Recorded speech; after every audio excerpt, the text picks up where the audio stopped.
அவள் வேலி கட்டும் முன்னால வெள்ளாமை ஏது என்றே கதை படிச்சா.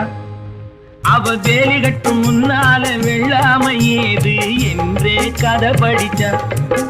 அவன் காதலுக்கும் பின்னாலே கல்யாணம் வருமா என்றே கையடிச்சா. அவன் காதலுக்கும் பின்னாலே கல்யாணம் வருமா என்றே கையடிச்சா. அவளாகட்டும் என்றே ஆசையில் நின்றே அத்தானின் காத கடிச்சா.